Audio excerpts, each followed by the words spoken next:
work. Let's get this party started. First match of the day is an elimination match. Once this series is over, only the 5 top teams from China will remain in contention. Championship Sunday starts now. Here we are again. Here we are again. So right off the bat, we see most of these teams usually try to skip that spirit. Of course, right away we see the control undead from both of the blood DKs as they go up. And some of the trash coming up in this hall is really dangerous with the pennies from heaven. Of course, we're no stranger to that coin toss either. Oh yeah, we also see no healer actually playing without a healer this time around. It's going to be very interesting to see how they do that, especially with Necrotic and Fortified. But not just that, they committed to no shaman at all. So they're not going to have that choice later at all of even converting to a healer. So they're trapped for the entire series with just 4 DPS. We're going to have to keep an eye on it. Both teams opt to kind of stealth through that top part of the balcony on their way to that first Opera event. Here we're going to see a substantial pull with that Skystep potion coming in from the blood DK. Yeah, I wonder if they have someone trigger the event actually. Oh, we see 2 deaths actually on the other side. I'm wondering if they do it on purpose and just rest them up later on, or if they didn't manage to do the Invis potion properly or the Shroud. Yes, we do see a full skip from Team CBA. In the meantime, no healer is opting to kill some of that trash over there. Now, keep in mind, there is an Usher involved as well. That is not tauntable. They will have to kind of turn around for its flashlight, make sure that the tank's holding aggro. In the meantime, of course, CBA starting that RP for the Opera event, which does take a bit of time, so it's usually pretty smart. Oftentimes, teams pull some of this trash while the healer kind of runs downstairs, starts the RP, and then we get ready to go. Yeah, that's why usually you see with a Rester Druid, you can have the healer stealth through and trigger the event while the rest of the team kills some trash packs in the meantime. Because, of course, waiting here and doing nothing is not very efficient. That is true. It is not. And if I'm not mistaken, so we do see both teams, of course, releasing that spirit that they do MC earlier. They will kind of cleave that down during that RP, making it somewhat efficient, as you were saying. Now, I believe, if I'm not mistaken, we will be seeing that kind of Beauty and the Beast event with all the, the pots and pans and the brooms and everyone hanging out, and, of course, Coggleston at the end. Yeah, so it's also going to be interesting to see which one they focus, because there's a couple of different strategies you can do on this boss. We see some teams focus the broom first, which fixates on random people, and if it goes through the fire, then it goes faster. If it actually reaches its target, then it's disorientating people, and it's not very good on top of everything else going on. Right. And of course, we also do have the other strat being Luminor first, where he throws often fire patches out, as we can see some forming already. Now, you can actually counter those fire patches by getting that drench debuff from the pot that's throwing it out, but oftentimes players opt to just kind of get them out of the way first, make sure they have not too much real estate taken up in the meantime. Of course, every time you kill one of the members in the squad, the others will heal to max HP, so there's not too much efficiency in cleaving them outside of trying to boost your single target damage, and Coggleston himself, the stove in the back, will only be accessible once the first 3 are dead. Yeah, exactly. And then we also see there's some important interrupts. You have to do a heat wave, for example, that doesn't AoE damage on the whole group that is important to interrupt. And then there's some other key interrupts that they need to do in this group. But I think no healer shouldn't have a problem with this, as they have 5 people with interrupts. And interestingly enough, actually, they didn't do either of the strategies that you and I alluded to. They actually killed the soup first. Nonetheless, they're having no problem cleaning it up. Of course, Bablet, the broom, being killed last by both teams, after which we'll have access to Coggleston. Now, once Coggleston is accessible, he will occasionally spawn some forks that will stab you in the eyes, and they are very painful as a tank, leaving that bleed dot on you. Of course, there's a couple of cast interrupt as well, one increasing the tank damage taken, and one increasing the haste of all surrounding enemies. So if these teams fail to kind of keep those forks in check, and they let one of those cast through, it could get out of hand.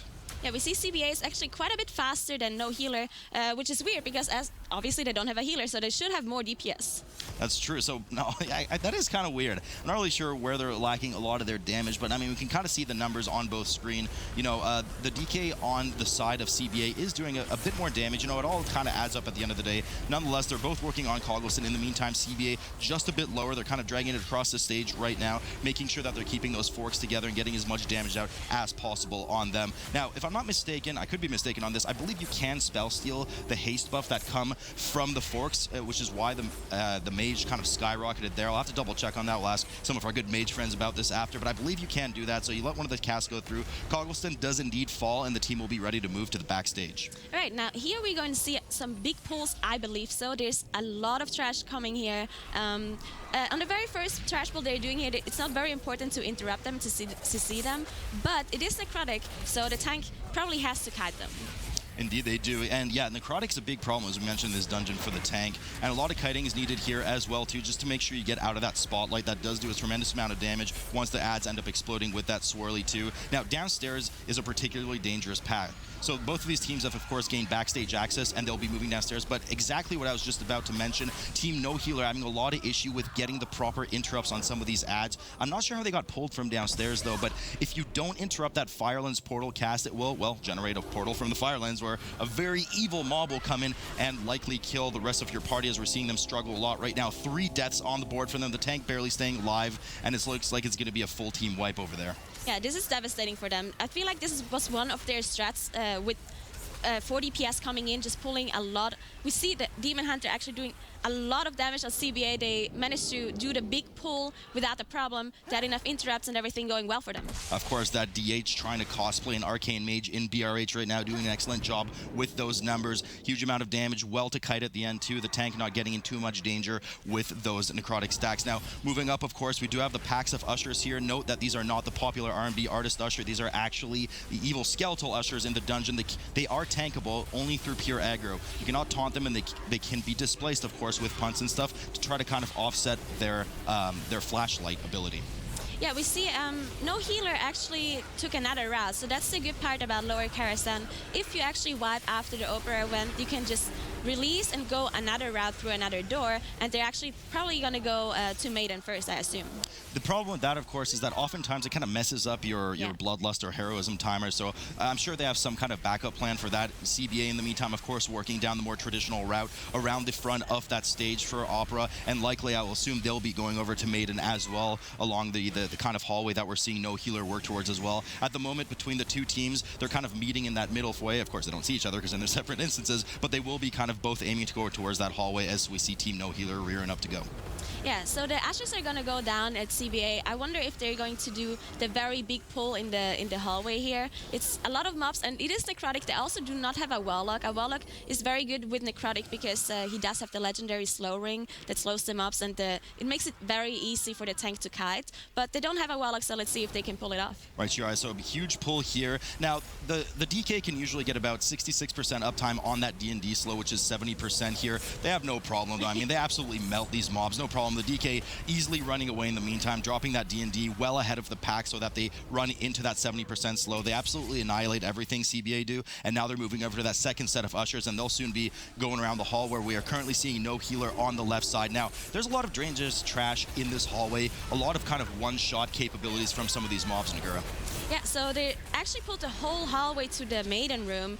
There's some sentries that don't move very easily because they're ranged hunters pretty much. They did go around the corner, line of sight them, then the mobs actually have to walk to them and group up pretty much. And yeah, there's some very difficult abilities, especially like the Shield Slam, which is a frontal stun that the tank needs to avoid. If he gets stunned, obviously he's going to die with necrotic and fortified and everyone hitting him. So, or of course, in my case, I will point it into the melee and let them get stunned instead, and then blame them for not moving. Now, let's talk a bit about Maiden here, as we do see No Healer pulling her right now. She really has kind of 2 phases, let's say. In the first phase, she will cast Consecrate on one of the players that will need to run it out of the group as it expands quite quickly, adding a huge area denial to the room, and will put a 15-second dot on you if you touch that consecrated ground. Also, there is a Holy Bolt that will kind of chain between targets, so it's important for the melee and the range to spread out as well. Finally, there's an interrupt nuke that needs to be, well, interrupted, of course, on the tank. Otherwise, it hits quite hard, making them take increased damage for the rest of the fight. Now, the most important mechanic, of course, is once she gets that shield on herself and starts casting that spell.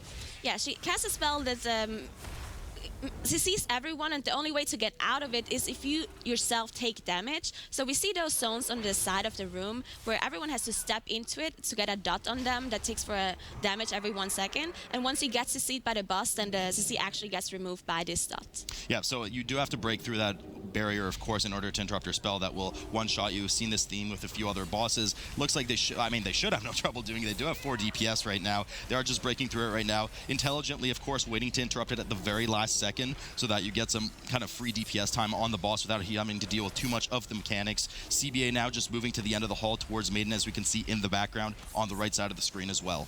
We also see the positioning very well by No Healer. As they have 4 melee DPS, we see them make a quadrant pretty much around the boss so they don't chain the Holy Bolts. Right, you are. Yeah, no, really important for that. As we mentioned earlier, Team CBA just now getting ready to pull Maiden themselves. You know, I mean, let's keep an eye on the DPS numbers from the no healer side right now because, almost a death there on the Havoc Demon Hunter on no healer side. What I was going to say is because, you know, they didn't really impress me on that first boss considering they have no healer. I mean, they really should have out DPS CBA in that sense. So we'll have to keep an eye on what their kind of split times are here.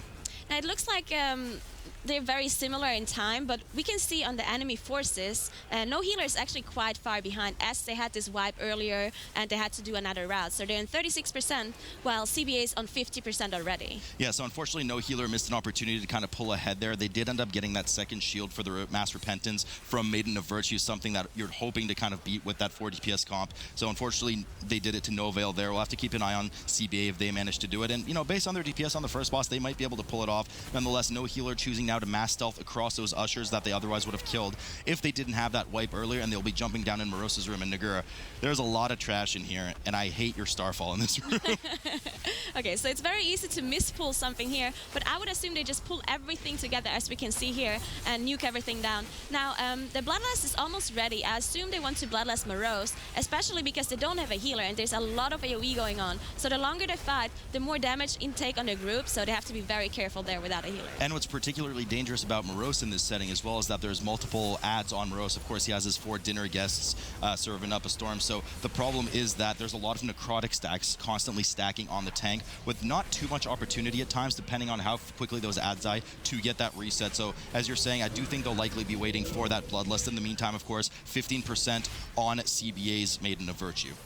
All right, so they're just finishing off the last wardens here. I assume they're going to see 2 of the ads. I mean, they might go crazy not to see at all, but then they buff each other and they get more haste, and all the casts are much faster and much more difficult to interrupt, and some of them are very deadly. Yeah, so it is important to note that there's usually 6 dinner guests and 4 of them are chosen. It's in a random rotation every week. Today, I already see some of the names that we don't want to see in there. I'm not sure if Crispin is in there. He is. I do see his name. So Crispin is one of the more dangerous mobs, indeed, as we can see. And there's also Druger as well. But Crispin is really one to look out for, Nagura, because that a huge holy frontal. Yeah, so he casts a frontal, which is a cast, and it is interruptible by knocks like a Typhoon or a Grip, especially. But the more the dinner guests are up at the same time, the faster he does the cast. So it's very important to see some of them. So the cast is, else it's almost immediately, and it's almost impossible to interrupt, and it will definitely kill some people. Right, you are. So good. They do well there to CC 2 of the mobs. Of course, as we were discussing, Lord Crispin is indeed being melted in the meantime, making him extra crispy for his dinner with Morose. Now, they will also kill Druger because he does provide that kind of area denial on the melee, and they do have an all-melee comp, so they want to, or excuse me, no, they have the Warlock as well, but the Warlock is choosing to kind of stick around on the outside and bait some of these range mechanics. They want to get him out of the way first. Now, I do assume that they'll break some of these dinner guests off a bit later as well as they deal with the first 2. Yeah, so now we see CBA is actually reaching the same room as well. They're in the same. They also have Bloodlust ready, so I assume they're going to pull the boss as well.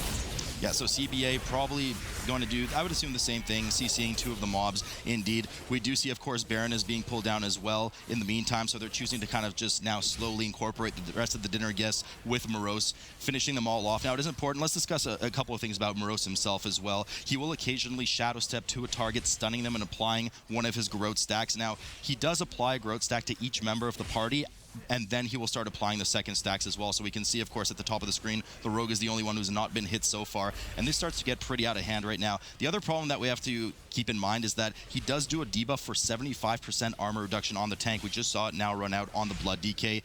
It is a magic debuff, it is dispellable, but there's nobody here who can dispel it for them right now. I think a Warlock actually is able to dispel debuffs with a certain pet, but I'm not completely sure. And I'm not sure if they want to use it for this or not, but the tank seemed to be fine to tank the whole debuff by itself. Yeah, it should be no problem really for the DK. They have frequent access to really strong CDs like Vampiric Blood. You are right, I believe they can dispel, but I'm not sure if that's a DPS loss for them, something they want to run. It's not too much of a problem for the DK to deal with it, so just keep an eye. Of course, we do see that debuff once again running its full course, so clearly they're not opting to dispel it. That's totally okay. Morose does go down. That was actually a really clean kill from Team No Healer, no problem. Now they're opting to go through the kitchen area. Keep in mind, they have a bunch of trash to make up because of their wipe. Yeah, this is actually a very interesting pull. Not many teams I've seen doing this on live service especially, because there's some very interesting mobs that if not getting interrupted, or if you're in range and you don't kill them fast enough, it's going to be devastating for the group. Yeah, absolutely. Of course, we do see Morose now with Team CBA in the meantime. Just keep an eye on them in the right hand of the screen. They're starting to chisel through Morose. It doesn't look like they're really opting to kill some of the other dinner guests at the moment. They're all sitting at 100%. Nonetheless, this kitchen pull from No Healer goes absolutely flawlessly, and they're kind of running back and forth right now, deciding which way to go and what to pull next. They do, of course, still have to deal with Attumen in the downstairs stable area.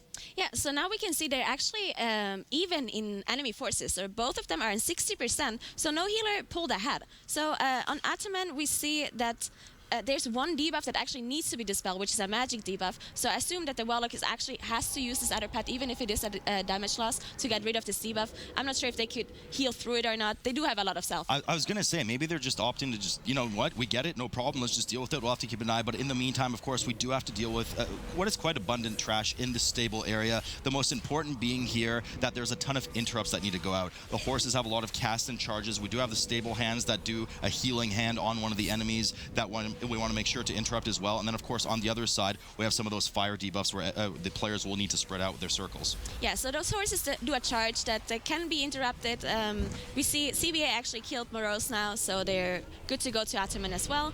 No Healer is still finishing off this trash. There's a couple of trash. You need to clean the whole room, because if you pull the boss, then the rest of the trash is linked to the boss and will get pulled as well. Team CBA also often to go through that kitchen area. They kind of want to see what's cooking and what Morose and his dinner guests were having for dinner. Now they're doing a bit more of a defensive pull. They've kind of pulled everything here and they're kiting it around the side of the room, whereas No Healer just kind of went right up front and AoE'd everything down. No Healer, of course, now still working on some of that Attumen trash. It is important to note, you know, some players wonder, why can't you just go pull Attumen? There's already, you know, a space to do so. He does pull everything in the stable around him if you do that. So you want to make sure to clear everything, especially with Necrotic being one of the affixes today. Yeah, and it is fortified, as I said earlier. So one of the some of those mobs do this a red circle around them, which is a dot. That's a lot of AoE damage, and it explodes at the very end. So it's interesting to see that they have so much self-healing to actually manage to go through this this dot, and it actually stacks as well. So you can get 2 dots applied to one player. Yeah, very dangerous. So now they'll be heading over along the left side to finish up what is, I believe they have 2 pulls left. Yeah, so they have, oh no, they actually have 3 pulls left. They have this charger pull and then the 2 kind of bigger pulls right in front of They're Attumen. doing actually a big pull here. But they're leaving that last 5-pack, so they're doing kind of a 2-split pull thing here. Likely to, you know, wait for some of their CDs to come up and get ready to get, I mean, they have to kill Attumen quickly. And since we're kind of rearing up for Attumen right now, we do have 2 deaths coming up on Team No Healer. Maybe it's a good thing they didn't pull that 3rd pack, because they just incur another 10-second penalty, and they, of course, need to release and come back as well. Yeah, maybe they can actually finish this off. We'll see the tank kiting here, so no one is really taking damage other than the dot that I was talking about earlier. It is quite a long walk back, so we'll see how they can recover here. Yeah, so you can see they're already kind of intelligently kiting back to where the players that wiped will rejoin them, just to make sure that they can connect with those ads right away and DPS them down. The DH dropping so low again. Luckily, no other death coming out of them. They're finishing up the last 2 mobs here, after which they will have that remaining 5-pack. We see CBA actually did a very, very big pull, and we see the tank dying. So I'm not sure if they can finish this up, because everything is still very high HP. I think this was too risky for them. That is very risky, and you know, if I'm CBA right now, is it really worth being so risky against, you know, I'm sure at this point they know the other team is kind of trying to crank it. There had some difficulties at a few wipes already, but nonetheless, a full wipe coming out of Team CBA. No Healer now working on the last trash pack before Attumen, but obviously they're only at 80% right now, so they won't fully be done with the dungeon once Attumen dies. The road getting so low, cheat death is not available either, so they'll have to be really careful, Nagura. Yeah, so CBA, I think they tried a very, very big pull where they pulled all the left side together, and the tank was pulling it back out to line of sight on the other side, but the tank did not survive the pull, and they had to full wipe, yeah. Yeah, you know, they've done that a couple of times where they do this huge pull and the tank kind of runs away, and I know obviously from live servers, and you know sometimes from healing as well, you really need that good communication with your healer, not to LOS. In the meantime, they're doing the exact same pull, so we'll have to see exactly how that works out for them. I do believe Perg is still available for the DK once again, but he's quite low at 15% HP, getting that heal up as they wait for the mobs to kind of round the corner. Now in the meantime, of course, Attumen has been pulled here. Attumen has dismounted for Midnight once he hits that 50% mark, and we do know when Attumen goes down, you have to hit that certain percentage threshold to make sure that he doesn't remount. Yeah, so if you pull him underneath 30%, oh, we see the rogue dying here actually to the charge. Actually, I think he just didn't dodge. I'm not They actually have one battle rest. I'm not sure if they will get him up or not. The DK getting really low there. Yeah, so they do indeed get him up, of course. A lot of damage coming out of Attumen. He's really not horsing around here, but eventually he will actually remount, and you will have to get a lot of that DPS back to dismount him again. Now, these walls, Nagura, are very lethal if you get hit by them, and they spawn about 30 yards away from where Midnight repositions. So it's important to kind of either hug the boss, or I do understand some of the range try to kind of outrange, but you do run the risk of the wall spawning on you sometimes. Exactly. So if you want to outrange the wall, then you have to be 40 yards away. I'm not sure why the Rogue is not accepting the rest, because maybe they don't want to use it. Maybe they think they can finish off the boss without him. Maybe they want to save it for a later pull. I'm not sure. I mean, it's possible. Maybe he just had to AFK because his pizza got there at the door. Who knows? Only they know, of course. In the meantime, CBA now just working around the side, and sorry, they have succeeded in their pull and have just now pulled Attumen as well. The dismount, their first dismount has happened indeed here. In the meantime, we do know that Attumen will remount Midnight once Midnight is healed to 100% HP. So they're trying ever so hard to make sure that Attumen reaches that threshold so there's no remount. This is actually very, very close. As we can see, CBA already has 100% enemy forces. So once Attumen dies for CBA, then the dungeon will be finished, while no healer has to kill the boss and still kill 15% of enemy forces. Yeah, so they did manage here to finally finish Attumen himself off. Midnight now will do 100% increased damage and take 100% increased damage. The debuff does get dispelled in the group, as we did see there. We were talking about that, so the Warlock's helping to dispel that. Oh no, actually they did remount. My mistake. I thought they finished Attumen off, but we do see those kind of ponies walls reforming here, meaning they actually missed their threshold. So I think that's going to be super costly, because as you said, not only do they need to kill Attumen, but they need to go upstairs and do a huge trash pull after this. So at the moment, this is really CBA's to lose. Yeah, no healer also has one more death, which is only 5 seconds difference. But yeah, if CBA finishes off this boss, it's over for them. So we'll see if no healer can catch up. So no healer finally does kill Attumen himself. Midnight now will take 100% increased damage, but also dish out 100% increased damage with that AoE stomp. So players will have to be careful not to get too low before that stomp comes out. There it is right now. Oh, not too much damage. Only the Rogue and the Havoc go down. The Havoc, of course, immediately healing back up. Attumen about to go down on Team CBA right now. They did finally finish. No healer finally finished Attumen. They're running upstairs, scrambling, making sure they're getting ready to pull whatever trash they can and finish that last 15%. In the meantime, Attumen finally goes down for Team CBA, and it's just a matter of time before they should take this match. Yeah, this is so close. They're gonna pull. They can pull everything in this room, and I'm not sure if it will give them 15%. It's probably not. They have to pull more than that. They do have Bloodlust soon, but it's gonna be very, very close, as CBA's already on Midnight at 50%. Not to mention that they have that extra 5 seconds to make up for that extra death. That wipe at the beginning of the instance was just too costly for them in terms of trash percentage. They should have thought about it ahead of time and maybe pulled some extra, or maybe they planned as their recovery plan to pull some of this trash, but it's just not nearly enough. And Team CBA is going to take this first match. And just like that, Team CBA is one step closer to sending no healer home. And I can't even stress enough how crucial this is, but now we're ready to jump in. If they can't pick up the win here, CBA will close out this series and send no healer home. All right, well, here we are. I mean, Nagura, just like I was saying, I'm a bit worried about this map choice by them. We are in a fortified setting again on Cathedral. You know, Sanguine, not the biggest deal in the world, and we do have, you know, another non-threatening affix to them at the end, but still, there's just so much inevitable damage coming up in the dungeon later. Yeah, I have a bad feeling about this. I feel like no healer maybe just practiced the first map and just banked on winning it and practiced the third map, and then as they lost, they just picked a map they were practicing with the Shaman. So now they do have a Havoc Demon Hunter instead of, we see a death already here for no healer, but you can just release and you're gonna be right back. Let's see if they can pull off this pull anyway. Yeah, but another 5 seconds added to the meter for them there in the end anyway. We already see some kiting coming out of Team No Healer as they drape this huge pull around the corner at the beginning of the dungeon. Of course, that Havoc Demon Hunter has indeed returned. Team CBA in the meantime working on their own pull. We are with Sanguine now as well, so it's really important that you want to move these mobs around. A bit of a heal there on Dual Zac, unfortunately, which has a lot of health. We want to remind everyone at home, of course, that healing from the Sanguine pools on the mobs is percentage health based. So it doesn't really matter how much max HP the mob has. The more they have, the more they're going to heal for in terms of raw number. Yeah, one thing to note as well is that CBA actually used Bloodlust here on this pull, while no healer didn't. So maybe no healer has a bigger pull in mind later on where they're going to pull Bloodlust, or they'd save it for the first boss. It's possible. And if I'm not mistaken, yesterday, did they end up skipping what is typically invis at the bottom? I don't think they did, so they're likely to implement some type of similar strategy to yesterday. We'll have to keep an eye on that. CBA now just finishing up that big pull at the start, starting to head over to some of those dog packs, and of course, that fell Bat Rider that's going to fall down upon them that needs to be interrupted for that AoE AoE fear.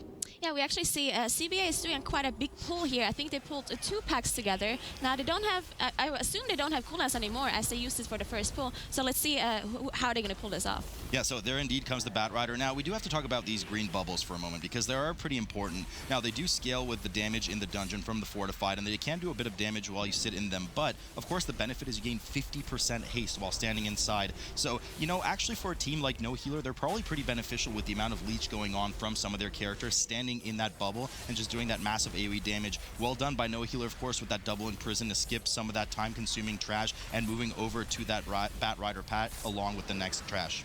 Yeah, there's some interesting strats they can pull up with Double Demon Hunter, as the CC they can provide does not actually bring you incumbent. We see one death actually on this big pull here. The Rogue died.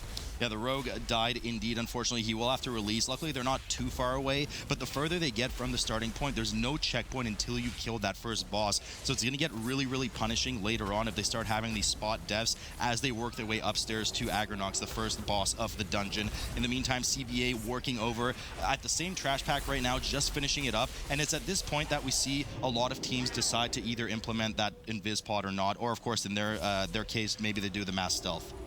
Yeah, as they do have a rogue, so mass stealth would probably be more beneficial as the Invis Pot puts a 10-minute cooldown on your potions, and that is quite a big damage loss. And it also makes the tank not be able to use Sky Step potion, which is very good to pull a lot of trash together. Yeah, there's not too many points in this dungeon where that Sky Step would work, but when you're DK, it all matters because you just don't have that kind of mobility. One big pull here from CBA, similar to the ones we saw from No Healer. They do end up skipping, of course, we see that in Prison, a sprint from the group, and of course, everybody rushes over during that Rogue mass stealth, and they skip those 2 dangerous packs. We do have a death, unfortunately. Somebody was just a bit slow there. The Warlock does get capped off. Now, this is kind of an interesting situation. He died, and the only person that can heal is their battle res, which they do have available at the moment, so we're gonna have to see what they do. Oh, they actually got the pylon down in the end, so no battle res needed. The Warlock does rise back up, and now they're planning on CCing this 3-pack in the hallway and making their way up the stairs. Well, yeah, you can see the double imprison here and the sap to skip this trash group. It's interesting to note that the last time around they did this dungeon with the Elemental Shaman is that they did pull all this trash here, so they actually changed up their strategy, so they are thinking about this. They actually did kind of mess up their CC there. They had 2 of the mobs CC'd. I'm not sure if there was... Oh, they do have a death immediately from the Rogue. They did have, perhaps it was some kind of line of sight issue, whatever it may have been, but they did kind of need to hop and try to CC that last mob, and they didn't manage to do it, which actually ended up aggroing it, and now they have to deal with this 3-pack, which is obviously... Luckily, it was the Rogue that died who can stealth right back to them, albeit far away. Now, it is kind of difficult to pull the trash here. As we can see, those big mobs are doing a Fell Strike, which targets one player and leaves behind a trail of Fell that does damage on impact already. So you need to pre-move, and as it is the stairs and there's not very much space, you might hit some other players with it, and that's why you usually want to pull it back up. Yeah, and some of this trash, of course, does do that Barb Nature debuff on the tank, a really heavy dot. There is no Dispel, presumably, of course. I don't see the Warlock running one, as the entirety of that dot just ran out on the DK. In the meantime, on the side of CBA, they're working their way up the stairs right now. Where are they right now, actually? They're right before the... Oh, there, yeah, okay. Yeah, so they're just working away over. In the meantime, no healer. Now, as we did mention, it was luckily the Rogue that died earlier, but we mentioned this already. No healers, like, they're in a really precarious situation. If somebody dies here, they have their battle res down already. If somebody dies, they're in big trouble. They're gonna have to invis pot past the trash. They're gonna have to wait for them to run if it's the Warlock. Otherwise, they'll have to actually, they can't summon, if I'm not mistaken. So it's really, like, this is a lot of damage coming in from this trash here, especially Nagura, because we know these lashers, especially the ones that hook onto you, deal a ton of damage. Yeah, there's also a lot of interrupts needed here. If one of the casts goes through either the healing or the AoE ability, then that's devastating for the group, especially because there is no healer. One thing to note again, no healer still did not use Bloodlust, so I assume they want to save it for the first boss, which is quite interesting. Yeah, especially in a fortified setting. Yes. I mean, I think they're going to kind of stomp this boss. It shouldn't be too much of an issue. Nonetheless, they are pulling up this last few trash here. Of course, that small tree walker, a particularly dangerous mob, especially on fortified. You want to make sure that you hard CC or displace its AoE stomp. It does a ton of damage. Otherwise, make sure you dodge those roots in the meantime. Team CBA working on the same trash before pulling Agronox. Now, they have to be careful where they kill some of this trash and where they spawn the Sanguine, because most teams like to pull Agronox, the boss right in front of you, towards this kind of fountain area in the middle. so that they have access to the flowers in the fight that spawn near the boss. Yeah, and they also only have one ranged DPS player who can deal with those flowers once they're away. They do have the option to mass grip the flowers in, stun them, and AoE them down, which they probably will do, but as you said, they have to be careful with those sanguine pulls because they don't disappear immediately. Yeah, so they have to be careful where they fight. Now, if I'm not mistaken, yesterday they did actually end up pulling the boss to around where they're standing right now. No healer did. So we'll have to see if they do that again. Now, the flowers do spawn in 2 waves, of course, 2 waves of 5. Each one focuses one of the players in the group, tank and healer included, and should they reach that target, they will explode for a devastating amount of damage. So you do want to make sure that they're CC'd and killed prior to reaching their target. We see one death here for CBA on the last trash pull before the boss. They should be able to finish it up though and just rest him back up. We see the trash percentage on CBA is actually slightly higher than on no healer. Yeah, which is weird because no healer actually ended up messing up that skip leading up to the second floor here with Agronox as well. Nonetheless, we do see all the flowers slowed well by the D&D. The Warlock's likely helping out the ring as well, getting a lot of damage in on them. Now, we have to talk about the Succulent Lasher as well. That is an incredibly dangerous mob. It does heavier melee damage on the tank than Agronox himself. The other major danger in the fight for the group, especially without a healer, is that increasing dot damage on the group that stacks up to 5. We can see currently on the screen that they're at 2. Yeah, so the Succulent Lasher, you actually want to interrupt the cast with either a grip, but I think they have enough interrupts. They have 3 stuns, and they do have a grip, mass grip as well. We see the player on CBA is actually still dead, so it took them a long time to finish off this group before they managed to rest him up. Yeah, but I think it was smart by them to make sure not to waste that battle res. They do get that Veiler Detection pylon up. The Demon Hunter comes up right away, and they're also preparing now to pull Agronox. So they're about 8% ahead on trash, but obviously they haven't even pulled Agronox right now, so they have a fair bit of damage to catch up on it in terms of that, and presumably no healer should be outputting a higher amount of DPS on this boss as they, well, have no healer at the moment. But, you know... And Bloodlust. And Bloodlust, exactly. But if last dungeon proved, you know, any different, is that Team CBA's single target damage output was really not as bad as you'd think compared to no healers. Yeah, that is true. So now we're going to see some skips here going on. Usually the strategy left and right is too inefficient to pull, so most teams tend to skip it. Agronox now at 70% for Team CBA. They've dealt with some of those flowers already, making sure that they keep him near that central kind of fountain area, making sure as a result that the flowers filter in towards them. They can get that slow ahead of time on them and start DPSing them as they come in. In the meantime, no healer, now moving upstairs. Now, there are a lot of pulls upstairs. You know, as soon as they get upstairs, they're going to have to deal with imps on either side of the platform and 2 patrolling imps in the middle. Yesterday, some of the teams decided to pull one of the sides. Yesterday, some of the teams decided to just pull the 2 imps padding and go straight into the room and do a big pull. If I'm not mistaken, no healer ended up pulling the right side of imps. On your screen would be the bottom area, and it looks like they're going to maybe do that again. They do have to pull those, actually pulling everything here, so expect perhaps an AoE grip, or they're saving that for the next room. But really important for those book throwers, right, that you want to CC them, and if they do get a book off, stunning is the answer there. Yeah, you either want to stun it or, well, they don't have grenades as there's no engineering, there's no profession, so they can't do that. But it's also interesting to note that Sanguine is very difficult here because they do have casts that either need to be interrupted, else they don't move. So if you kill them up too early and you have the Sanguine pull on the floor, as they don't have a druid for a punt or something like that, they do have the mass grip, but usually you want to use the mass grip to actually pull the mobs together at the very start, so you can do more AoE damage and not use it afterwards to pull them out of the Sanguine. Right, Shira, so we're going to see a big pull here, likely with the AoE grip. Oh yeah, there's the AoE grip just at the very end coming in from Team No Healer. So once again, they're going to have to be careful here. They do get that stun off, but they want to make sure the mobs are not CC'd as they're dying because they'll be sitting in Sanguine. Agronox in the meantime for Team CBA. He's going down, he's yelling timber. As they finish him off, they'll be going upstairs in just a moment as well. Now, No Healer compared to yesterday, they took these pulls a lot slower. I remember in this room with the Elemental Shaman and the imps outside.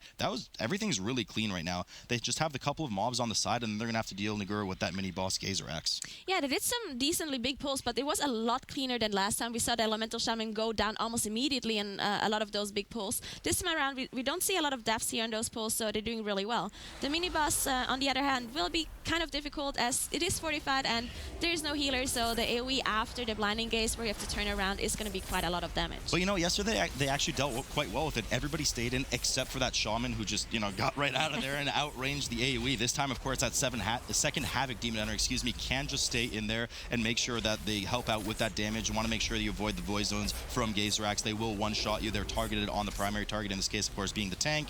In the meantime, we do see that all of the imps for Team CBA have been pulled in a similar fashion to no healers, but a bit slower. They kind of dealt with one side at a time and then went to the other. Team CBA just going to finish Gazerax right now. Here's that heavy AoE damage that Nagura was just mentioning. Yeah, so CBA does have 4 less deaths, but they are quite a bit behind now in time. Let's see how big the pulls are going to be that they do in this room. Obviously not as big. Team No Healer went in and pulled everything except the 2 patrolling book throwers on the side. So they're taking it just a bit slower, which I guess perhaps they just don't have the same CC prowess as does Team No Healer with those double stuns. No Healer now spawning the second boss, getting ready to pull him. Nagura, why don't you tell us a bit about this boss? Okay, so this boss has 2 important abilities. One is a charge, where he targets one random player. You either have to go behind one of those bookcases to... well, you can also go... Or inside, as we saw yesterday. Inside. It also does do a line of sight, the bookcase, so it's much better to actually go inside the bookcase and deal with that this way so you can still do damage or healing. Then he does an AoE around him where you have to walk out, and if you destroy one of those bookcases, in case you do not have an immunity to deal with the charge, because that works as well, like a buff or Nemesis, or actually it's called Netherwalk. Yeah. Those are hard ones to remember. If they destroy a bookcase, then there's 2 ads that spawn that need to be interrupted. If they're not interrupted, then it will do slows and stuff like that on the group. They shouldn't have too much trouble, of course, with the double Chaos Nova coming up as the books spawn. But, you know, therefore, Thrashbite did not they did not kite him in front of the bookcase, so I guess maybe they don't know about that. I'm not sure, I guess, how much the Demon Hunter would really have gained out of that either.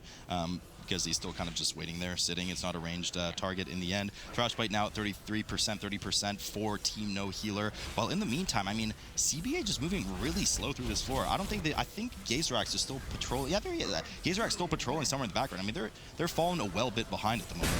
Yeah, they do have a little bit more trash percentage still, but yeah, they're quite a bit slower than the other team as the boss dies here. But it's not easy to make up some of this trash percentage up top. You know, a lot of teams try to kind of skip some of the spiders on either side here, and there's an easy amount they could do. Now, Team No Healer, this is where they fell apart yesterday. As soon as they got upstairs to the spiders, there's some really nasty up to 5-stack poisons that go out on the tank, a lot of residual damage. If you don't avoid the orb from that casting spider well, that's going to decimate you too. So it's going to be really tough to see. Now, yesterday they also had to deal with explosive, which they don't here, so kudos to them. But we'll see exactly how much that's going to affect. So we'll have to note what they pull upstairs. You really have to kill that Spider Queen boss quickly once you pull her.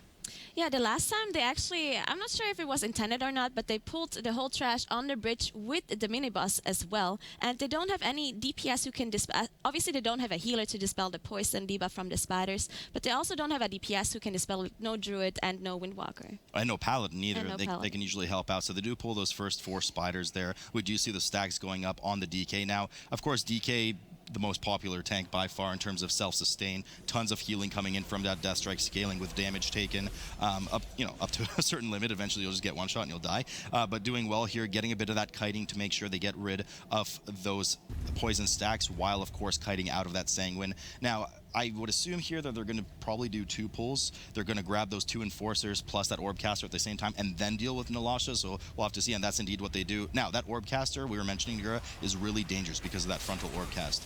Yeah, there's an Orb Caster do that spawns and goes into a random direction. That only has an X-axis, so you could, in theory, pull it down and have the casters come up. But as there's only 1 Warlock, the Melees have to dodge it anyway, so they just chose to tank it upstairs. No problem for them as they slowly drag it away from the bridge, waiting for that Sanguine to come down in the meantime, and they'll be rearing up to pull Nalasha. Thrashbite just now going down for Team CBA. They will soon have to deal with that massive imp pull where about 90% of those imps actually end up leaving, and they'll just go in and kill the 5 that are required and end up aggroing you. In the meantime, though, No Healer now about to go work on Nalasha. Now, this is really scary for the tank. She starts with 3 little spiders, she spawns another 3 periodically, and she also blinks to one of the players and does a huge frontal. The key there, of course, Nagura, is to make sure that the players aren't too spread so that they can run away from her frontal when that happens. Yeah, if one of the players would be all the way on the edge and the spider chooses to jump to him, then the frontal cone will cover pretty much the whole room. So it's very, very good that everyone stands inside her, or like pretty close to her, so she doesn't jump too far. Right, you are. So there's There's that first blink, no problem. Here come the next 3 spiders right now. There are a total of 6 on the menu for no healer. They're finishing off those first 3, but that poison stack just chunking the DK so hard. Luckily managing to get some heals as they slowly drag away, making sure there's no accidental ticks of that sanguine healing. Well done by them. In the meantime, CBA moving upstairs just across the bridge in the same room that no healer is right now. Nolasha getting her frontal in, not killing anyone though, so they did well to avoid that, although she was in kind of a precarious position. They bottlenecked themselves on the bridge there, but luckily they got away. She does go down. Some spiders are still up. At this point, I would assume the DK tries to kind of bunker up and start kiting these spiders to let those poison stacks drop. Yeah, I wouldn't be surprised if the Warlock actually runs the slow ring here, so the DK has some time to kite, as the spiders only apply the poison debuff to the tank if they get a melee tech off. So if you manage to kite it properly, then it's not going to be a big deal. Yep, and no problem for them there as they go upstairs. Now, they're only at 91% for the trash right now. I don't think do the spiders she summons aside from the first 3 give percent? We'll see in just a moment here. Is that they don't actually. So they're going to be behind on percent because those last 4 bats upstairs, they don't give enough. They don't give 9%, that's for sure. In the meantime, CBA will likely have enough percentage trash once they finish with Nolasha themselves. No healer now moving upstairs though, and they're getting ready to pull the 3rd boss. Okay, so we see CBA actually had the Shroud skip here going on. They managed to skip the 3 mobs. In fact, they only skipped 2 of the mobs and pulled 1 mob to the mini-boss. I'm not sure if it was intended or if it was a mistake. I think it was intended because the Orbcaster does patrol back and forth from the bridge to Nolasha, so they opted to pull the Orbcaster. As you saw, they did grip it in, and they avoided the 2 Enforcers trying to kind of pre-calculate their trash. They should be okay for percentage by the time that they're actually overkilling. Yeah, maybe even. But nonetheless, once they kill Mephistroth, they will be done. In the meantime, though, we do see the 3rd boss being pulled from no healer, Domitrax. Now, 2 important points in the fight, 90% and 50% when those portals spawn. Yeah, so on 90% and 50%, he spawns 2 portals each. Usually what you want to do is keep the boss on 1 portal and have the range go on the other portal, because they do have a cast and you need to kill the portal before the cast goes through. The portals still spawn imps out of the portals on the first 2 that need to be interrupted and killed. If you don't interrupt them, then there's a random cast on random players that does quite a lot of damage, especially on Tyrannical, but it is fortified this time around. A lot is an understatement. That thing is for like 4 million. Yeah. I mean, those little limbs pack a punch indeed. At 50% though, the gates that spawn at 50% from Domitrax are a bit more lethal because they spawn those mistresses, and those mistresses do an occasional AoE whirl. In the meantime, unfortunately, Team CBA actually having they did get the pylon down. I did see it from them. So they don't end up having a full wipe, but they did recover it on the other side. Now the problem is, of course, if they wipe upstairs, they have to come back through this in the meantime. Luckily, they do get the reses off, so they'll be getting the reses in just a moment for Team CBA, so they're okay on the other side, but they did just incur another 5 deaths on top of that. I think it actually might have been intended because they do have enough trash percentage, so maybe they chose to actually wipe on purpose and rest up instead of killing off the trash. Maybe they thought it's more. I think it was definitely on purpose. It's just, it is another another 25 seconds that they did add to the death meter, but hopefully in their mind that 25 seconds is more beneficial than trying to kill those mobs. Like you're saying, we'll see how that works out for them. Domitrax, as I was mentioning earlier, did indeed summon the 2nd set of portals. They do well to chaos stun those mistresses on the outside when they need to go to the middle and hide, because as I was mentioning, those mistresses do an AoE whirl that will punt players away. And of course, if you get punted out of the shield in the middle when you're trying to hide from the big AoE nuke, well, then you're going to get AoE nuked, and that's just the way it goes. Domitrax, though, should be falling momentarily here for Team No Healer. And I got to say, Nagura, they struggled with this boss a lot yesterday. Yes. And they did quite well here, not a single death. Yeah, I think they're actually doing very well ever since they had those 5 deaths. It's a long time ago that the last time a player died, so that they're having a very, very clean run. And I think they also pulled a little bit saver, especially on the mini-boss right before this boss. And I think the Havoc Demon Hunter is just working much better for them than the Elemental Shaman yesterday. Yeah, I mean, they just have so much survivability and self-healing compared to that Elemental Shaman. The AoE grip, of course, this 4-pack of bats. Once these are eliminated, Mephistroth, the final boss of the dungeon, will be spawning in a moment. I really hope for their sake they realize that they don't have enough trash percentage. Yes, it would be really unfortunate if at the end of the dungeon they start hopping around in circles and they're like, why didn't we win? So hopefully they know that. We'll see. CBA in the meantime has also pulled Domitrax, and they're hitting that 50% threshold where those 2nd set of portals spawn. Yeah, so it's interesting to note as well that No Healer did use Bloodlust on this boss and not on the last boss. I felt like they should save it for the last boss because he does quite a lot of AoE damage, even if it is fortified, but they don't have a healer, so it's going to be interesting to see how they survive. Yeah, the pain in the butt for No Healer here is going to be, of course, as well, that those pillars that spawn, the debuffs that spawn pillars, one of them by default is going to spawn on the melee. So you're going to have one of the two Havoc Demon Hunters or the Rogue kind of running out, having to drop it off, running back in, as we see right there. Unfortunately, they spawned it in melee. You know what? Maybe spawning it in melee is actually not the worst thing in the world, because they can all kind of move and not lose too much damage as they go. A lot of damage coming in on the group, but they just have so much self-healing, except for the Rogue. They have so much self-healing to get themselves back up. Yeah, they're dropping really low. There's also an additional mechanic that does an AoE damage around each player, like a splash damage. And you can see how they're positioning themselves, just like on Maiden earlier in Lower Kharazan, so to minimize the damage. Yeah, I mean, they're doing well. That Rogue barely hanging on, though, unfortunately, at 22% health. Here, now we enter the second phase where the tank typically holds this shield and needs to protect Illidan in the middle of the map from these shadow balls. If they do hit Illidan, it extends the phase by another 2 seconds or 4 seconds or so. And if that happens, it's a ramping AoE damage on the group. As we can see, the players are slowly ticking down. That Havoc's kind of in trouble right now as well, so they need to make sure they eliminate those images. Yeah, there's also one more ability to note. As you can see, the Demon Hunter dropping really, really low here. Maybe he didn't find a target to leech off of. Then we can also see those windows that are broken. So we can see bats flying through the windows, and they spook green swirlies on the ground that you need to dodge. If you get hit by it, it's quite a lot of damage. They poop green swirlies indeed. Now, Mephistroth back. They actually did that phase pretty well. That was really scary, though, for a second for that Demon Hunter. Managed to barely hang on a couple times, sub 5%. Mephistroth back up. And nothing else happens in this phase that we haven't already seen at the beginning of the encounter. So knowing that they could survive a phase 1 rotation already, this one's just going to be a bit of a longer phase 1 in the meantime. We are dealing with that backed pack. My God, that's hard. That pack before Mephistroth on Team CBA side, so they haven't even pulled Mephistroth, but we're getting close here. The death counter is only 1 apart. That's 5 seconds. So after Mephistroth, they're gonna have to turn around right away and go kill 3% more of Trash. Oh, we see the Rogue dying here actually, and as he said, they do have 2 battle rests, so it should be okay for them. But as he said, 3% of Trash, and it is quite a long walk from here on out. I feel like they should have, maybe they just didn't see it, because it would have been a lot more beneficial to kill the Trash when they were still down there. I really hope they saw it. The deaths are 7 apiece, so there is no benefit to either team in terms of death count for those extra 5 seconds.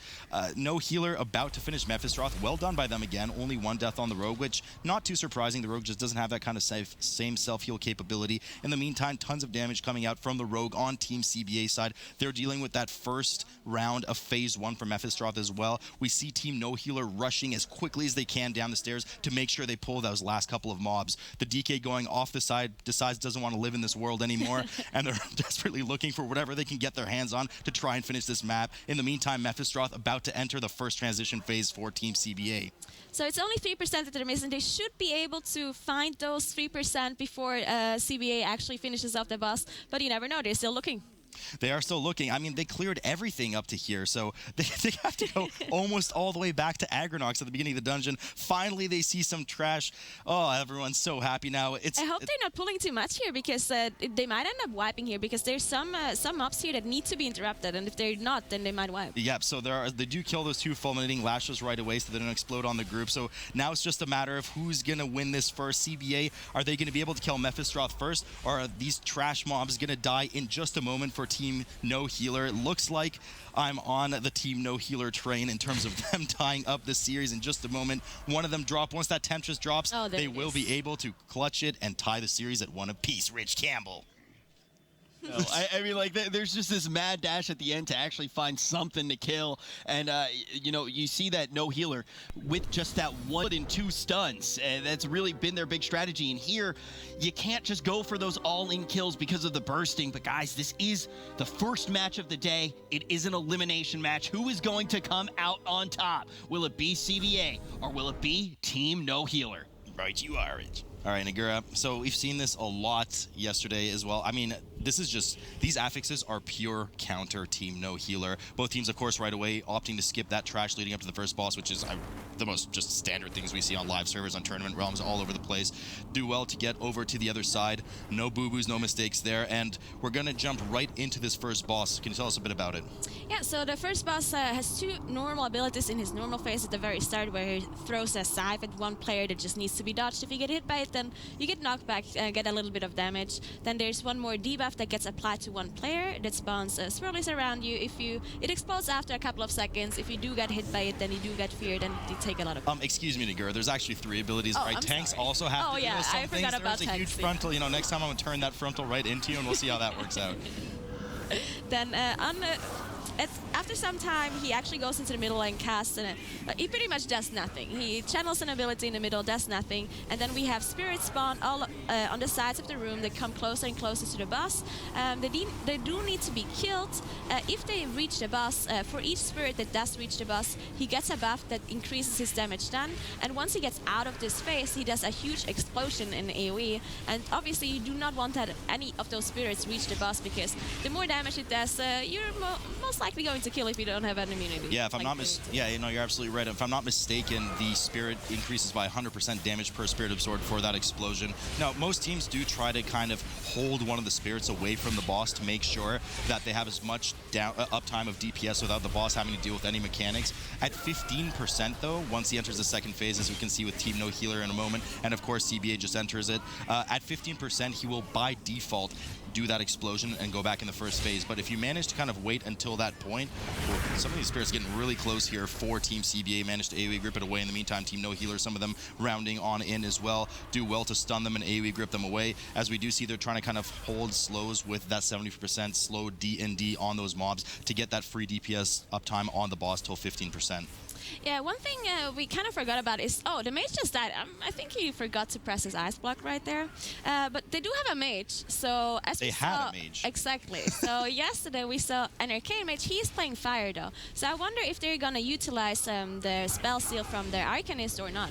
Yeah, I mean, any mage can do it. All you need is that spell steal. So we'll have to see if they do that, and if the fire can pump out as much damage. The fire should be likely a bit better on the AoE, I would guess, versus the arcane. But we'll see how much that boss damage difference. Because I mean, that arcane mage was getting 15 to 20 mil burst on those 2 bosses throughout the dungeon. Of course, Team No Hero not having that mage, so a bit of a disadvantage to them. But they have bigger things to worry about later in the dungeon with these affixes than just that mage gameplay.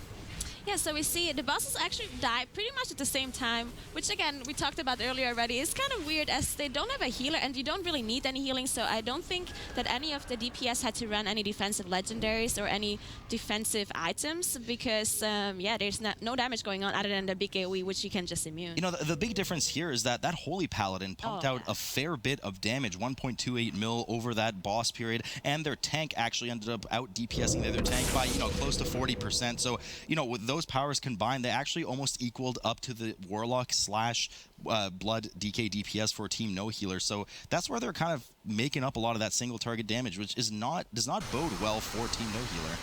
Yeah, so now both teams have to wait a little bit. There's not much you can do during this RP because the trash that they skipped earlier is quite nasty trash and you don't really want to deal with it. So both teams just opt to wait here and wait for the RP to be over. Now, this is where things are going to get scary with this bursting affix. There's a lot of small spiders leading up the stairs here. I wouldn't be surprised. Team No Hero is going to do one of 2 things. They're either going to pull everything pre-immune and just get it over with, or they're going to have to baby step pull. Obviously, we're seeing option 1 come in here from Team No Healer as they move up the stairs all the way to that big spider, nuke everything down, everybody dealing with those massive amount of bursting stacks in the meantime. The Warlock opting to just hang back, as we discussed earlier. The Warlock would get in trouble for some of those high bursting stacks. The tank actually going down in the end while those Havoc Demon Hunters managed to survive, but not anymore because the tank is dead. That spider manages to melee both of them and finish them off. The Rogue here should head back down the stairs immediately and get back to the rest of the team as to not allow that spider to reset. Yeah, so one thing to note here as well is that yesterday when No Healer played this dungeon, as it was the first dungeon in the second round upper bracket, they played with that Resto Shaman because they felt like it's too much to deal with 4 DPS. Now we see 1 death here at CBA coming out of this big pull that they did there. It's that poor Mage again. He did just proc the Cauterize earlier and then got finished off shortly after. Team No Healer in the meantime moving back up. They do have those 3 deaths on the board from the tank and the 2 Havoc Demon Hunters, but nonetheless, with the kind of damage that was going on from that bursting earlier, they actually managed to deal with it quite well. Grievous taking its toll though, unfortunately, on that Warlock, trying to scramble up and get past that 90% health threshold to make sure that that 5 stack goes away. Does well to do so. Now, the Thrash and Agura in this hallway that both teams are currently on is a huge pain in the butt. You have the knife stands from the scouts doing tons of damage, needs to be hard CC'd, displaced, blinded, whatever. You have, of course, these champions that do their frontal. If that manages to cast, you have that rallying cry, increasing the health of all their nearby buddies for 50% of their current HP. And then you have the archers just shooting a bunch of random people. Yeah, the archers are definitely going to be a problem for no healer, as they do have 3 melee, which need to be in range to deal damage. The Warlock can choose to outrange, which he probably shouldn't do, because the shoots are gonna target all the melee if he outranges it. But yeah, if one melee gets targeted a couple of times in a row by shoot... Oh no! Oh, wow. The backfire from CBA, Oh, no. MCing that Arcanist in the meantime, letting go of that MC. The poor DK getting absolutely obliterated by the Arcanist as soon as they let the cast go off. They are trying to kind of hold on to it and try that tactic that we saw yesterday with that Arcane Mage, but it's going to buy them a little bit of time. That DK, of course, not the fastest tank in the world, will have to get back up and tank that Arcanist, getting ready with the Spell Seal stacks. Yeah, this is actually going to cost him a lot of time, as the Mage probably was already stacking his buffs up, and now they have to either do it all over again, or they need to go without the buff. So this is going to cost him quite a bit. Yeah, so here we go. So that's 2 stacks. We're about to have the 3rd from the Arcane Blast in just a moment. There's 3. They grip it immediately. Here's the 4th in a moment, and we should be presuming 4th. They're going, okay, so they get 4 stacks on the Mage. Mage is drinking back up real quick, and we should presumably see a massive amount of damage coming in. I would assume they pull the whole haul here in just a moment for CBA. In the meantime, of course, Team No Healer still working to chew through this trash. One of the Havoc Demon Hunters just so low, hanging on at 20%, 17%, 8%, barely dipping around, cannot get out of that Grievous situation. Immediately, they drop the feast and start eating up. Yeah, so one good thing about this about Grievous is as soon as you get out of combat, you can put down those feasts and they will regen your HP immediately. So now we see CBA actually doing a very, very big pull as the Mage stacked up his stacks. You can see the damage that the Mage is pulling off. It's crazy. Yeah, you know what? It's not as big as I would have thought. Well, the mobs are dead. So. Yeah, okay. I wanted to see some bigger numbers, but we'll have to see. Of course, now they're waiting for Commander Shamalama Ding Dong to come down. Here they are indeed. The Mage should still have that buff, as we saw yesterday with the Arcane Mage left over, absolutely crushing these mobs. In the meantime, we do see them just chunking down. The Mage takes a pretty big hit there, presumably from, actually maybe even a double cast from the Archers, dips quite low. In the meantime, No Healer, just kind of safely chewing through everything. They've only had 4 deaths, 3 of those being in that Spider Hall, which is particularly daunting for them with these affixes. Yeah, I feel like they can't do super big pulls because the longer they are in combat, the longer they will have this Grievous stacking on them, except of course the Demon Hunters who can heal them up immediately. Yeah, the Fire Mage didn't actually end up pulling out as much damage as the Arcane Mage on this pull particularly. I actually ended up watching a clip of it when I went home because it was just so beautiful. And I mean, these mobs just chunked down from that multi-arcane barrage from the Arcane Mage earlier. Nonetheless, obviously, the Mage had absolutely no problem handling this pack, but they were a bit slower than the counterpart that we saw yesterday with this trick with the Arcane Blast spell stealing. Nonetheless, now that they have killed this pack, they do have access to start moving up the stairs towards Ilisana, the second boss of the dungeon. They will have to deal with one more trash pack consisting of 1 champion and 2 archers. Yeah, so I'm actually still quite impressed by No Healer to deal with these affixes and this dungeon with no healer. It's actually quite impressive that they only have 4 deaths at this point. Because as I said earlier, those trash packs are there. Oh, okay, we see the rogue dying here. Too soon. It was too much.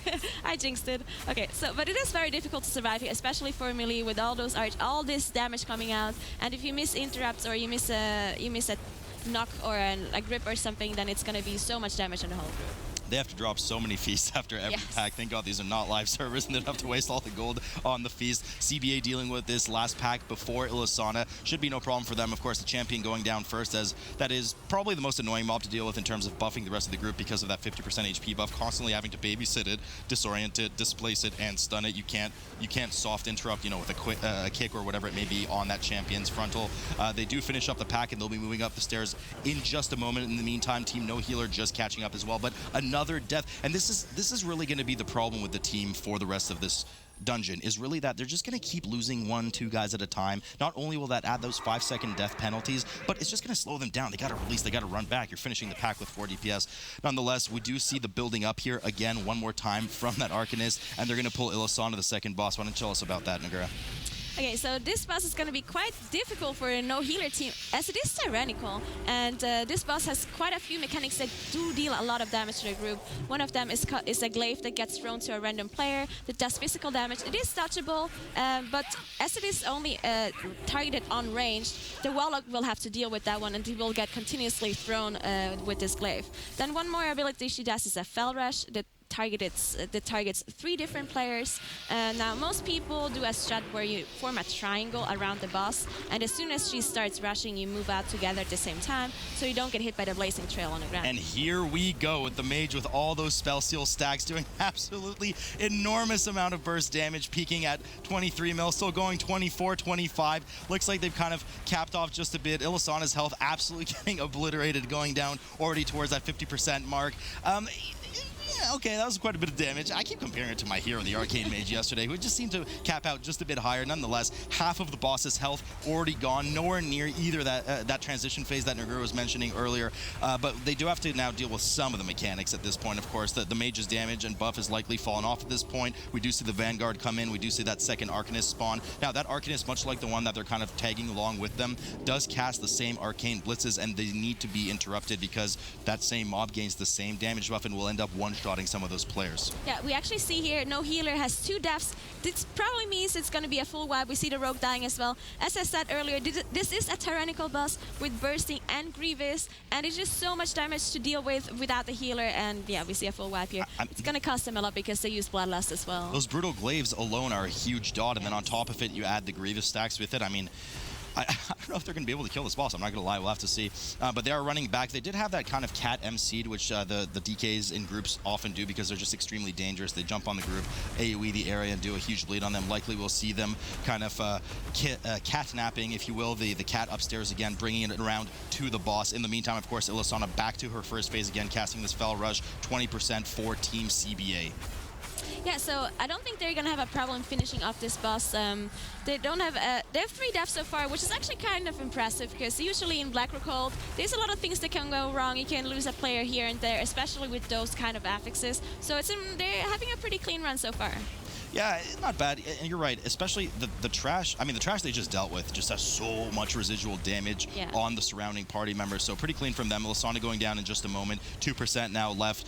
It is worth noting as well that this is now a checkpoint for them. The Mage getting quite low there, barely getting out of his Grievous stacks, does proc Cauterize, already at the 4 stack mark, about to stack to 5 in a moment. They all sit down for a quick meal, making sure they help the healer, the Holy Paladin, out of those stacks. Now, Cauterize is not available for the Mage. They are, if I'm not mistaken, yes, the Arcanist is still with them, marked with that triangle, I think. Actually, no, they're not marked. They hate him. They're going up the stairs now for the boulders, where I presume we're going to see another Sky Step potion pull from the Blood DK with all of those small the small potion addicts, along with, of course, the 3 big Blade Lords.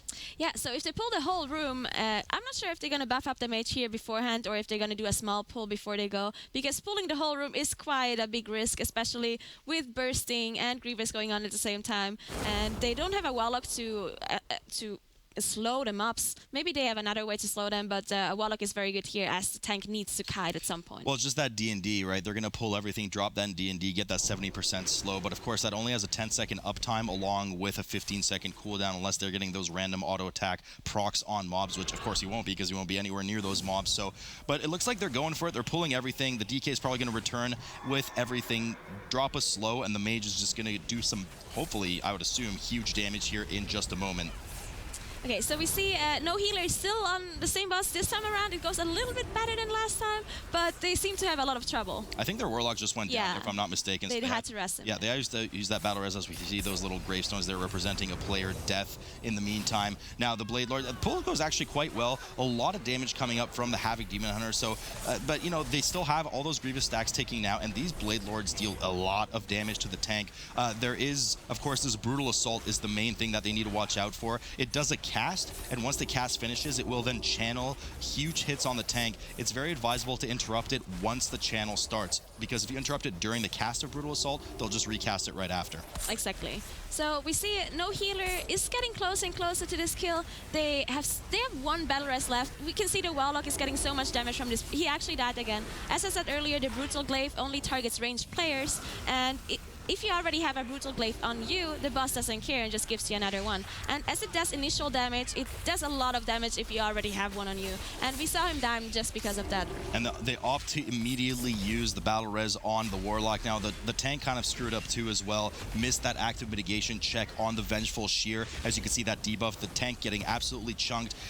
Not maybe the best idea to get the Warlock up. As soon as he got up, he got Brutal Glaved right away, started ticking down. And of course, we see the Havoc Demon Hunter go down. I think this is going to be another full team wipe in just a moment. They only have the Rogue and one of the Havocs alive. And of course, we also still have the tank.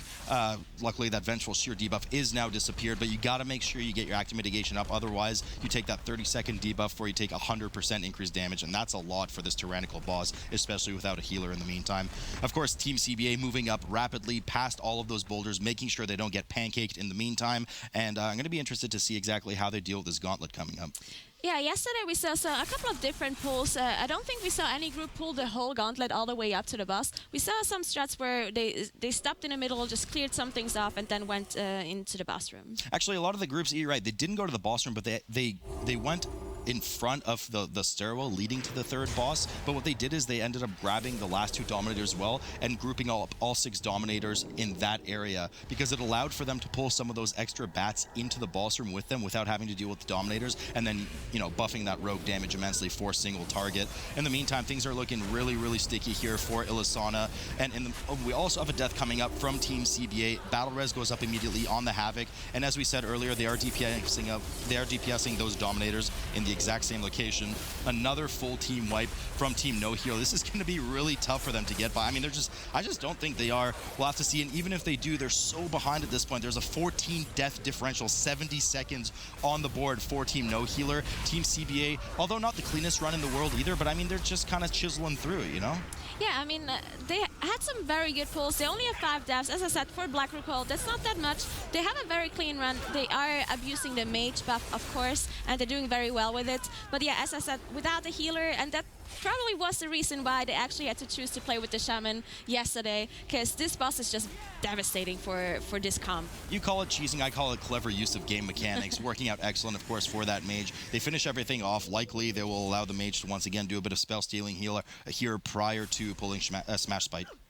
Yeah, so this boss has a couple of important abilities that you need to note. One of them is a charge that targets one random player, but you can intercept it by just walking in between the player and the boss. It does a lot of damage to the player that gets hit, and also applies a debuff to you that increases the damage taken by this charge. So what you want to do is either have someone with a lot of cooldowns. Usually the tank takes a couple of them, but at some point he will take too much damage and runs out of defensive cooldowns. So other players like rogues or classes with immunities can take the charge instead. So I would expect that we don't see the boss live too long here. Of course, we do have the Mage representing about 4 DPS in one player. In the meantime, Team No Healer, once again for the 3rd time, rearing up to try and pull Ilisana and get her down. Probably one of the roughest bosses they'll have to deal with in this dungeon without the healer and with the affixes that currently exist. The Mage just skyrocketing above the Rogue, who's holding his own too, by the way. I mean, 6 million is not a bad amount of damage. Huge damage coming up on the group. We see that Cauterize proc right away. Keep in mind, of course, this is tyrannical, so these bosses are doing a lot of damage with that AoE hit, but Smash Spite already less than 40% now. I mean, this is insane. It's actually a little bit greedy by the Mage, as we saw him proc his Cauterize with prolonged power, so maybe he might actually not survive later AoEs, unless the boss dies before that, of course. Yeah, that's true, so they're gonna have to consider this. Wouldn't be surprised to see something like, okay, so he's okay there. Wouldn't be shocked to see something like a Blessing of Sacrifice come out of the Holy Paladin, make sure that their Super Mage does not get deleted there. The Mage's buff is probably gone at this point, I'm sure, but who cares? The boss is already at 20%, so really shouldn't be a big deal. Of course, real estate on this boss usually becomes a bit of an issue at those higher tyrannical levels, but no problem again.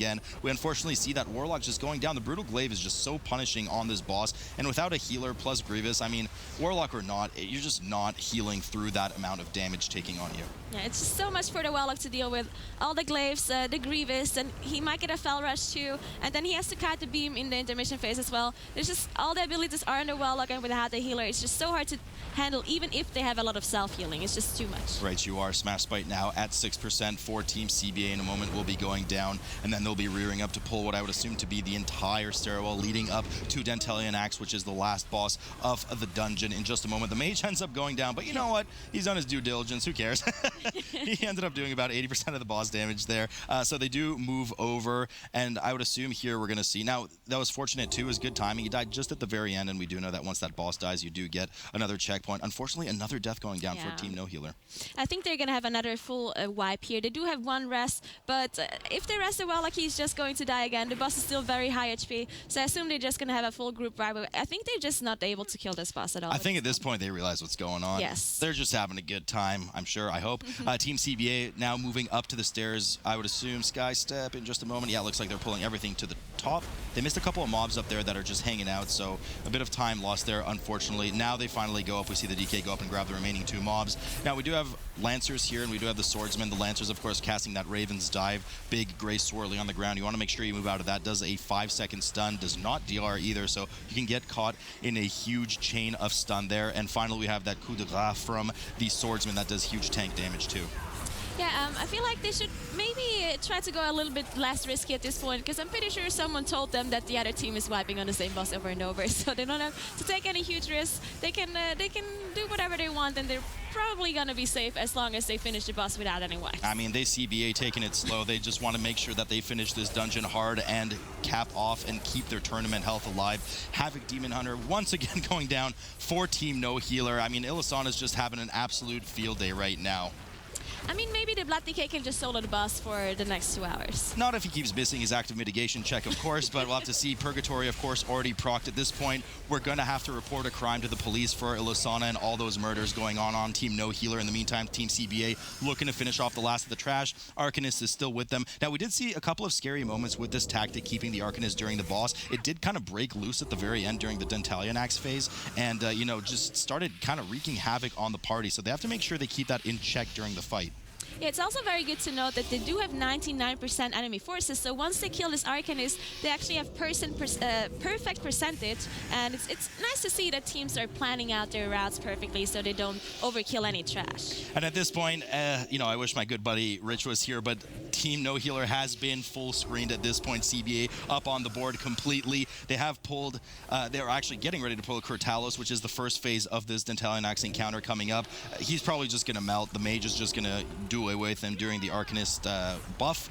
Ravencrest is going to go away, and then they have that huge RP. Now, Nagura, there is that extremely vulnerable part of this fight during the especially with Tyrannical, before the players get the buff that we talk about, and he does that AoE Shadow Bolt volley.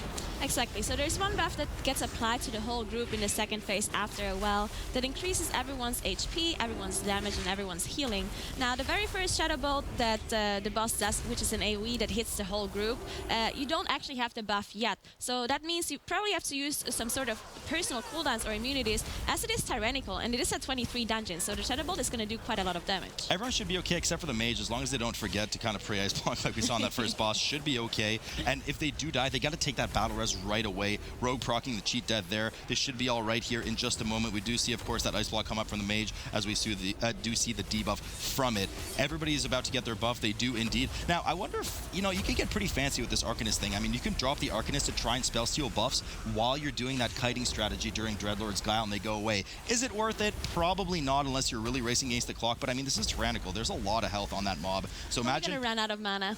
Yeah, true. Yeah, very true. Unless you time it well with an Evocate. Oh, but then you'd have to still dump your entire mana pool. You're absolutely right. Nonetheless, we do see the Arcanist still MC'd here. You do notice, of course, that the team's at 99%, but that last 1% will be from that Arcanist. Okay, so there's one other ability that you need to know in this boss fight, which is a swarm that gets casted on a random player. Can also be the tank, which is obviously the best target for the group, as it does stun the target that it's on, and it does a lot of damage, especially coupled with the Shadow Bolt that happens throughout the fight. Oh, the Rogue actually dropped really LOH, that was a good LOH. Yeah, that was a nice reaction time there by the healer. Yeah, so that lay on hands coming, of course, topping off that Rogue. And, you know, these Grievous stacks can get away really quickly, especially with this kind of play on the 300% health buff and healing. I mean, they start to take pretty out of control. That Stinging Swarm, though, is really, really dangerous in Tyrannical setting on top of all that dot. So you want to make sure you kill that immediately. A bit of RNG involved, of course. It could go on the tank, which is obviously the most beneficial, but not always the case. Did they solve the Arc? Yeah, no, so they actually have finished off the Arcanist at this point, at that 100%, and now it's just theirs to take. Yeah, you can see the healer actually has a lot of things to do as he barely does any damage. You can see if healers don't do damage, that means they're probably healing because of course they're not going to stand there and do nothing at all. So if there's nothing to heal, then they're going to do damage. Yeah, so indeed, I mean, there's a lot of damage on this fight. You know, it just, this fight scales pretty crazy. You know, it's kind of a joke at some of the lower key levels, not too bad, especially once you outgear it, but the combination of that Grievous plus the Stinging Swarm can make things get pretty out of control pretty quickly, especially with that Shadow Bolt starting to get those Grievous stacks rolling into a Stinging Swarm. I think this is the last kind of transition phase we'll see here. They should be able to hopefully finish off the remaining 30%. But I mean, you know, at this point, Nagura, I mean, you know, I would say I'm fairly confident that CBA is going to win this map, but they did their duty, and I'm sure Rich is gonna, you know, talk about this too, but they just perfectly counterpicked this map. Yeah, they did a they made a very good choice in picking this dungeon and the Affix too. And I mean, we can't disregard their performance either because they were pretty fast and they only had 6 steps, so they had a pretty clean performance here in this dungeon. Yeah, some Dantalionax now going to the last single digit of percents. We do see Team No Healer pop up to say hello one last time, as this is the last time we will likely see them in this tournament. CBA finally downing Dantalionax and finishing it off and taking the series 2-1. The death count for No Healer there went from voting age to drinking age, and if we let this keep going, it would probably get to retirement age soon. But ultimately, like you said, Sloot,